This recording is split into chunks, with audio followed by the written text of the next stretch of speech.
রাস্তায় থাকে এক স্নেহময়ী মা কুকুর। কিছুদিন আগে সে 4টি ফুটফুটে বাচ্চার জন্ম দিয়েছে, 3টি মেয়ে আর একটি ছেলে। ছোট্ট ছেলেটি ছিল একটু আলাদা, চোখে মুখে ছিল অদ্ভুত মায়া। পাশের বাড়ির এক বাচ্চার চোখে পড়তেই তার মন ভরে যায় আদরে। সে প্রতিদিন লুকিয়ে লুকিয়ে সেই ছোট্ট কুকুরছানাটিকে বাড়িতে নিয়ে আসে, কখনো দুধ খাওয়ায়, কখনো কোলে নিয়ে খেলায়। এইভাবে 2-3 দিন কেটে যায়।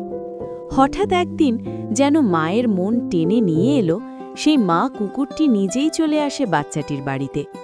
দরজার সামনে দাঁড়িয়ে সে দেখে তার ছেলেটা নিরাপদে আছে, ভালো আছে, চোখে তার স্বস্তির ঝিলিক। একটু কাছে এসে সে নিজের বাচ্চাটিকে আদর করে, মায়ের দুধ খাওয়ায়।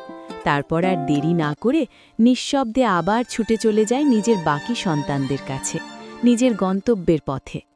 চলে যাওয়ার সময় যেন চোখের ভাষায় নিজের ছেলেটিকে আশীর্বাদ করে বলে যায়, তুই এখানে ভালো থাকিস, মনিবের কথা শুনিস।